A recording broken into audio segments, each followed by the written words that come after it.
সব জল্পনা-কল্পনার অবসান ঘটিয়ে পদত্যাগ করেছেন রাষ্ট্রপতি মোহাম্মদ শাহাবুদ্দিন। গুরুতর স্বাস্থ্যগত জটিলতার কারণে পদত্যাগ করেছেন তিনি। ২৪ জুলাই শুক্রবার বিকেলে তিনি স্পিকার অবসরপ্রাপ্ত মেজর হাফিজ উদ্দিন আহমেদ বীর বিক্রমের কাছে পদত্যাগপত্র জমা দেন। গুরুতর স্বাস্থ্যগত কারণে মোহাম্মদ শাহাবুদ্দিন পদত্যাগ করায় ভারপ্রাপ্ত রাষ্ট্রপতি হিসেবে দায়িত্ব গ্রহণ করেছেন স্পিকার হাফিজ উদ্দিন আহমদ। রাষ্ট্রপতির পদত্যাগপত্র গ্রহণের পর ভারপ্রাপ্ত রাষ্ট্রপতি হিসেবে তিনি দায়িত্ব গ্রহণ করলেন। সংবাদ সম্মেলনে হাফিজ উদ্দিন আহমেদ বলেন, বিকেল ৫টা ১ মিনিটে রাষ্ট্রপতি পদত্যাগ করেছেন। তিনি আরও বলেন, রাষ্ট্রপতির পদত্যাগের পরপরই সংবিধান অনুযায়ী তিনি রাষ্ট্রপতির দায়িত্ব গ্রহণ করেছেন।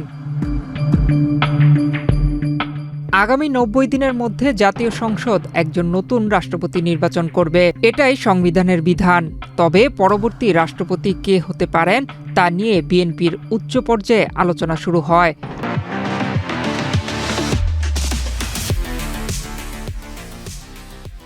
সামাজিক যোগাযোগ মাধ্যমে আসছে অনেক নাম, আবার গুরুত্বপূর্ণ ব্যক্তিকে নিজ নিজ পছন্দের ব্যক্তির ছবি দিয়ে রাষ্ট্রপতি হিসেবে ফেসবুকে পোস্ট দিয়ে নাম প্রস্তাব করছেন। রাষ্ট্র পরিচালনা এবং রাজনীতিতে গ্রহণযোগ্য ব্যক্তি হিসেবে স্থানীয় সরকার মন্ত্রী ও বিএনপি মহাসচিব মির্জা ফখরুল ইসলাম আলমগীরের নাম এক্ষেত্রে আলোচনার কেন্দ্রবিন্দুতে। দল ও সরকারের পক্ষ থেকে গ্রহণযোগ্য ব্যক্তি হিসেবেও মির্জা ফখরুলের নাম তালিকার শীর্ষে। মির্জা ফখরুল নির্বাচিত হলে তিনি হবেন গণপ্রজাতন্ত্রী বাংলাদেশের ২৩তম রাষ্ট্রপতি।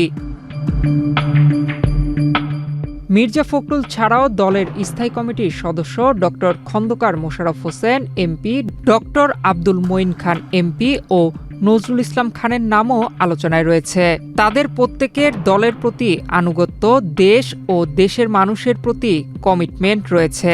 দলের বাইরে অরাজনৈতিক ও প্রাজ্ঞ ব্যক্তি হিসেবে অধ্যাপক ডক্টর মাহবুবুল্লাহর নামটিও দলের হাইকমান্ডের তালিকায় রয়েছে বলে দলীয় একটি সূত্র জানায়। এছাড়া সংবিধানের ১২৩(২) অনুচ্ছেদে বলা হয়েছে, মৃত্যু, পদত্যাগ বা অপসারণের ফলে রাষ্ট্রপতির পদ শূন্য হলে পদটি শূন্য হওয়ার পর ৯০ দিনের মধ্যে সেটি পূর্ণ করার জন্য নির্বাচন অনুষ্ঠিত হবে। তবে কবে নাগাদ নির্বাচন হবে তা এখনও স্পষ্ট নয়, কিংবা দল থেকে শেষ পর্যন্ত কাকে রাষ্ট্রপতির জন্য মনোনয়ন দেওয়া হচ্ছে তা পরিষ্কার হতে হয়তো আরেকটু সময় পর্যন্ত অপেক্ষা করতে হবে। মোহাম্মদ শাহাবুদ্দিন ২০২৩ সালের ২৪ এপ্রিল দেশের ২২তম রাষ্ট্রপতি হিসেবে শপথ নেন। আওয়ামী লীগের মনোনয়নে তিনি বিনা প্রতিদ্বন্দ্বিতায় রাষ্ট্রপতি নির্বাচিত হয়েছিলেন। তার ৫ বছরের মেয়াদ শেষ হওয়ার কথা ২০২৮ সালের এপ্রিলে। ২০২৪ সালের ৫ আগস্ট গণঅভ্যুত্থানে সাবেক প্রধানমন্ত্রী শেখ হাসিনা পদত্যাগ করে দেশ ছাড়েন। এরপর সংসদ ভেঙে দেওয়া এবং অন্তর্বর্তী সরকার গঠন সহ রাজনৈতিক পালাবদলের গুরুত্বপূর্ণ কয়েকটি পর্যায়ে রাষ্ট্রপতি হিসেবে দায়িত্ব পালন করেন মোহাম্মদ শাহাবুদ্দিন। হাসিনার পদত্যাগের পর থেকেই তাকে গ্রেফতার ও অপসারণের দাবি ওঠে। যদিও আওয়ামী লীগ অন্তর্বর্তী সরকার থেকে শুরু করে বিএনপি সহ ৩ সরকারের যাত্রা শুরু সদস্য পদ ত্যাগ করা শাহাবুদ্দিন চুপ্পুর হাত ধরেই। তবে পরবর্তী রাষ্ট্রপতি কে হচ্ছেন এ বিষয়ে নিজের পছন্দের কথা জানিয়ে ফেসবুকে পোস্ট দিয়েছেন সাবেক আইন উপদেষ্টা আসিফ নজরুল। তার মতে, মির্জা ফখরুল ইসলাম আলমগীর এ পদে যোগ্য ব্যক্তি। শেখ হাসিনার দুঃশাসনকালে তিনি মহাসচিব হিসেবে দলের হাল ধরেছেন, বহুভাবে নির্যাতিত হয়েছেন এবং অনেক ত্যাগ স্বীকার করেছেন। রাজনীতিবিদদের মধ্যে তিনি ব্যক্তিত্ববান, মডারেটর, সদাচারী ও সুবক্তা হিসেবে অগ্রগণ্য। প্রধানমন্ত্রী তারেক রহমানের সঙ্গে তার দীর্ঘ বোঝাপড়ার সম্পর্ক রয়েছে।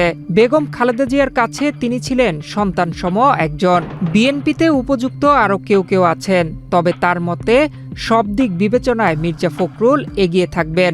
রাজনীতিবিদদের মধ্যে কাউকে রাষ্ট্রপতি করা হলে তিনি সম্ভবত সেরা প্রার্থী। আর অন্তর্বর্তী সরকারের সাবেক প্রধান উপদেষ্টার প্রেস সচিব শফিকুল আলম বলেন, রাষ্ট্রপতি পদেই মির্জা ফখরুল ইসলাম আলমগীরকে প্রয়োজন বলে মন্তব্য করেছেন।